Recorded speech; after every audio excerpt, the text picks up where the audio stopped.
30 अक्टूबर को फरीदाबाद के अल फलाह यूनिवर्सिटी से डॉक्टर मुजम्मिल को हिरासत में लिया गया। 358 किलो विस्फोटक सामग्री बरामद हुई थी। मुजम्मिल को जम्मू कश्मीर पुलिस ने 8 नवंबर को गिरफ्तार कर लिया था। 10 नवंबर को जम्मू कश्मीर पुलिस ने खुलासा किया, गिरफ्तारी का, बरामदगी की बात बताई। जम्मू कश्मीर पुलिस के खुलासे के बाद 10 नवंबर को फरीदाबाद पुलिस ने इस मामले की जानकारी साझा की थी। ये जानकारी भी दी थी कि साथी डॉक्टर उमर फरार है। और फिर 10 नवंबर को एक और रेड में 2563 किलो विस्फोटक सामग्री बरामद की गई। अब इन 2 दिनों के बीच कई ऐसी घटनाएं घटी जो पुलिस की कार्रवाई पर सवाल उठा रही हैं। पहला सवाल हरियाणा पुलिस से है, और वो क्या सवाल है? बरामदगी और गिरफ्तारी की एफआईआर फरीदाबाद में क्यों नहीं दर्ज की गई? 10 दिन तक फरीदाबाद पुलिस ने कोई कार्रवाई क्यों नहीं की? 3000 किलो विस्फोटक जमा हो गया और पुलिस को इसकी जानकारी नहीं लगी, सुराग ही नहीं मिला। तो ये जो दिल्ली में धमाका हुआ है, ऐसे में हरियाणा पुलिस सवालों के घेरे में है। सीधे आपको लेकर चलेंगे, हमारे साथ हमारे सहयोगी जगविंदर पटियाल इस वक्त मौजूद हैं और जरा जगविंदर से ही जानते हैं कि जिस तरीके से पूरा मामला और इसका खुलासा हुआ है और इसमें जो पुलिस का एक्शन देखने के लिए मिला है, लापरवाही ज्यादा नजर आती है, सुरक्षा में चूक का ये मामला ज्यादा बनता है और इसीलिए कई सवालों के घेरे में इस वक्त हरियाणा फरीदाबाद पुलिस नजर आती है। जगविंदर पटियाल, देखिए Romana, journalistic point of view से आज हम जो ये बात करने जा रहे हैं कि क्या ये दिल्ली का धमाका टाला जा सकता था, कायदे से हमें ये बात इसलिए उठानी पड़ रही है क्योंकि अगर जम्मू कश्मीर पुलिस और हरियाणा पुलिस अगर कोऑर्डिनेशन में काम करती, अगर सब एजेंसियों को अलर्ट करके काम करती, तो मुझे ये लगता है कि ये धमाका टाला जा सकता था। ये सवाल हम इसलिए उठा रहे हैं क्योंकि 12 लोगों की जान गई है, देश को एम्बैरेसमेंट अलग से झेलनी पड़ी है। क्या क्रेडिट वॉर में फंसकर ये सब हुआ? मैं सिलसिलेवार तरीके से आपको बताता हूं। पहला सवाल ये है हरियाणा पुलिस से कि 30 अक्टूबर और 9 नवंबर के बीच में उन्होंने क्या किया। 30 अक्टूबर को मुजम्मिल को फरीदाबाद से उठा लिया, आपने दे दिया जम्मू कश्मीर पुलिस को। आपने उसके बाद क्या किया? ये कोई जेब कतरों के जो इन्वेस्टिगेशन कर रहे थे आप कि एक जेब कतरा उठा के ले गए, बात खत्म हो गई। अरे भैया, जम्मू कश्मीर से आपको एक साजिश के बारे में पता लगता है और सारी साजिश फरीदाबाद में रची जा रही थी। आपने क्या किया? और दूसरी गौर कीजिएगा, आप अगर आप हरियाणा के डीजीपी के तमाम पिछले सोशल मीडिया अकाउंट्स को देखें तो पिछले 10 दिनों से वो जिस तरह से सूरमा भोपाली टाइप अंदाज में जुमले कस रहे हैं और पुलिसिंग को लेकर प्रवचन दे रहे हैं, ये सारी जांच उसी दौरान चल रही है। ये वही 10 दिन हैं जब वो ये कह रहे हैं कि थार और बुलेट वालों को सबक सिखा देंगे, पियकड़ों को जो है वो जूते मारो और ये गैंगस्टर तो कुत्ते की मौत मरते हैं। अरे भैया, आपके फरीदाबाद में इतना एमोनियम नाइट्रेट जमा था और आप डायलॉगबाजी कर रहे हो। ये सवाल पूछना चाहिए गृह मंत्रालय को, इसलिए पूछना चाहिए कि अगर वो एक्ट करते तो आज ना वो 12 लोगों की जान गई होती, ना दिल्ली में धमाका होता, ना ये हमारा देश एम्बैरस होता कि आतंकी इतनी आसानी से डॉक्टर बम बनाकर जो है वो दिल्ली से फरीदाबाद के बीच में घूम रहे हैं। फरीदाबाद पुलिस की कैसे जिम्मेदारी नहीं बनती? अगर जम्मू कश्मीर पुलिस ले गई थी, क्या इसमें इंटेलिजेंस ब्यूरो को बीच में रखा गया, जो एक कोऑर्डिनेटिंग एजेंसी है जो कि सभी स्टेट्स के बीच में काम करती है? आप कैसे इस चीज से बच सकते हो कि आपने एक बहुत बड़ी साजिश को बेनकाब कर दिया? लेकिन मैं ये कहूंगा कि जो ये धमाका हुआ है, ये टालना भी आप ही का काम था। अगर ये आप नहीं टाल सकते थे तो आप मुझे ये एक्सप्लेन कर दीजिए कि जम्मू कश्मीर पुलिस ने जब हरियाणा पुलिस को बता दिया कि मुजम्मिल इस केस में वांटेड हो सकता है या इससे बड़ा सुराग लग सकता है, और फिर पहली रिकवरी को 10 दिन क्यों लगे? 9 और 10 को पहली और दूसरी रिकवरी होती है, 30 तारीख को जांच शुरू हो चुकी थी, 19 अक्टूबर को यह मामला दर्ज हो चुका था जम्मू कश्मीर पुलिस के पास। तो यह सवाल बनता है पूछना डीजी जम्मू कश्मीर से और डीजी हरियाणा से कि आप लोगों ने क्या इंटेलिजेंस ब्यूरो को इन्फॉर्म किया?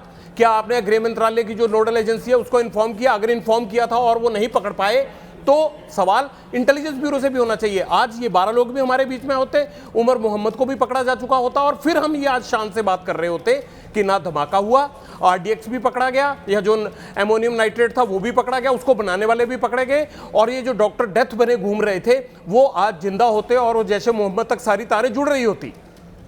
तो ये जो लैक ऑफ कोऑर्डिनेशन है और क्रेडिट वॉर है, उस चक्कर में दिल्ली के अंदर ये धमाका हो, वहां कोई प्लान धमाका नहीं था। ये सारे ऑफिसर भी जानते हैं। जो आईपीएस ऑफिसर हमें सुन रहे हो या पुलिस अफसर, जो भी पुलिसिंग से जुड़े हुए लोग हैं वो सुन रहे हो, आप बताइए कि हरियाणा पुलिस ने क्या किया 30 तारीख के बाद? आपको नहीं लगता कि इनको जागना चाहिए था, इनको हल्ला मचाना चाहिए था? और जो उमर बम लेके अपनी गाड़ी में घूमता रहा, उसे पकड़वाना चाहिए था, पकड़ना चाहिए था।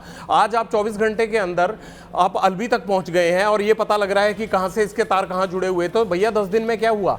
20 दिन थोड़े होते हैं। अक्टूबर से लेकर नवंबर आ गया आपको और आप इसी चक्कर में पड़े हुए हैं कि हम करेंगे ये सब कुछ। आपके हम के चक्कर में, पुलिस अफसरों की अपनी महत्वाकांक्षा के चक्कर में दिल्ली का धमाका हुआ है। अगर इसकी प्रॉपर जांच करवा ली जाए, हम कोई पुलिस डिपार्टमेंट को डिमोरलाइज नहीं करना चाहते, लेकिन पुलिस वालों को अपने अंदर यह भी झांकना होगा कि क्रेडिट की वॉर में कहीं आप ऐसे तो नहीं कि देश की साख को दांव पर लगा रहे हैं।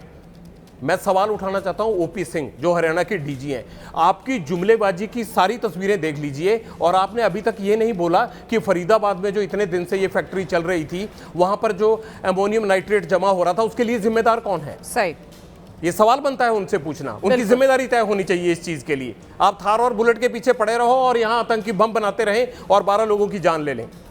बिल्कुल महत्वपूर्ण बात आप कह रहे हैं। जवाबदेही तय होनी चाहिए, जिम्मेदारी तय होनी चाहिए। एक तो निकम्मापन जिसकी तरफ आपने इशारा किया कि साहब 30 अक्टूबर से लेकर ये 9-10 नवंबर तक ये कर क्या रही थी हरियाणा पुलिस, फरीदाबाद पुलिस। मुझे लगता है इसका दूसरा पहलू भी है जगविंदर पटियाल, उस पर भी हमें जरूर बात कर लेनी चाहिए कि जम्मू कश्मीर पुलिस जो कर रही थी वो एक्शन कर रही थी, कार्रवाई कर रही थी, लेकिन यहाँ दूसरी तरफ हरियाणा पुलिस ये जब बरामदगी होती है और करीब 3000 किलो अमोनियम नाइट्रेट जब्त होता है तो फौरन ही फरीदाबाद पुलिस, वो जिस क्रेडिट लेने की बात आप कर रहे हैं, वो जिस पीठ थपथपाने की बात आप कर रहे हैं, वो मीडिया के सामने आती है और वो बाकायदा प्रेस कॉन्फ्रेंस करके अपनी पीठ थपथपाने के चक्कर में ज्यादा से ज्यादा जानकारियां साझा कर देती है। और क्यों ना माना जाए कि उसी वजह से उमर जो है वो पैनिक में आया, उसने भागने की कोशिश की और ये धमाका।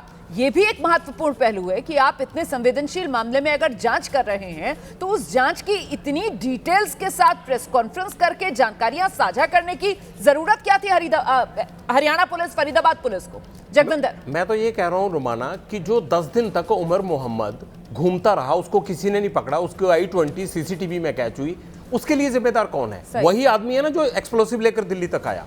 उसके लिए जो जिम्मेदार आदमी है, फरीदाबाद के कमिश्नर से ये जवाब तलबी होनी चाहिए, डीजीपी हरियाणा से जवाब तलबी होनी चाहिए, पहली बात। दूसरी बात, भाई अमोनियम नाइट्रेट उन्होंने फतेहपुर टाका गांव में जमा किया था। वो अमोनियम नाइट्रेट कहां से आया? आसमान से तो पैराड्रॉप से आया नहीं, आप ही के यहां से प्रोक्योर किया होगा। आपने वो FIR दर्ज क्यों नहीं की?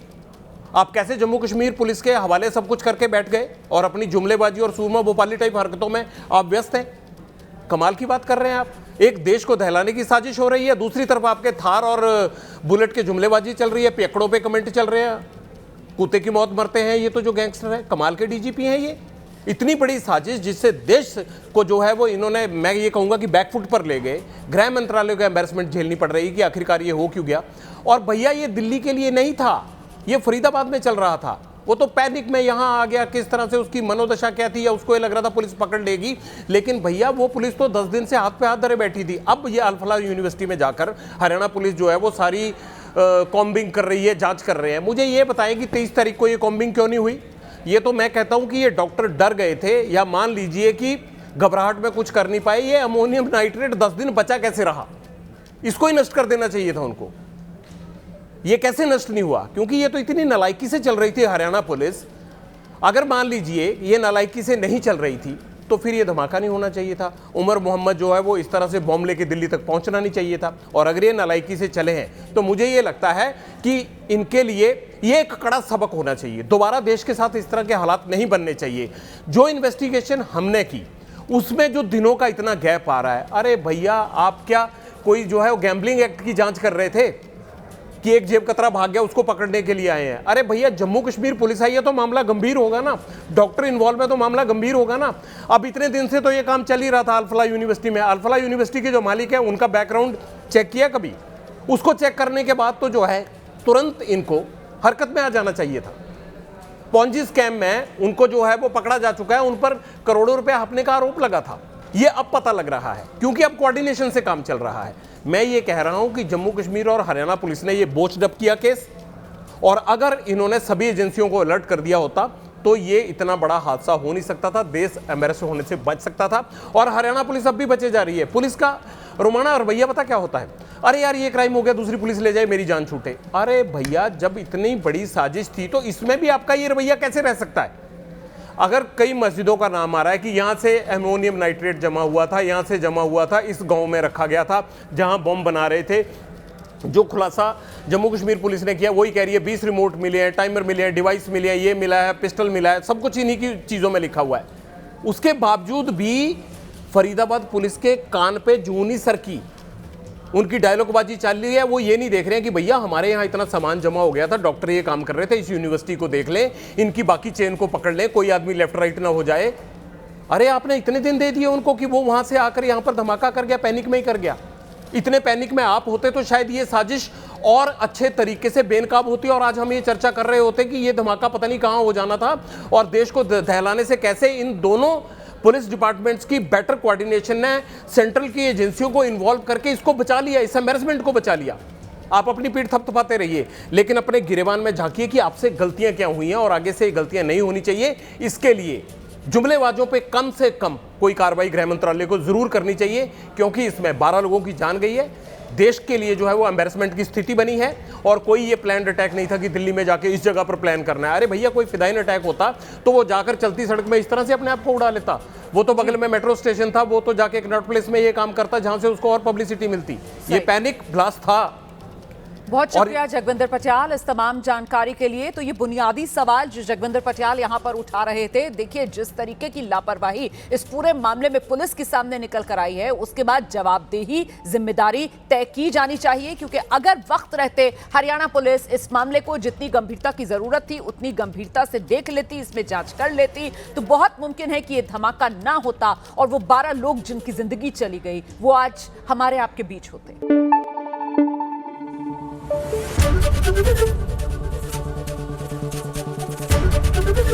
एबीपी न्यूज आपको रखे आगे।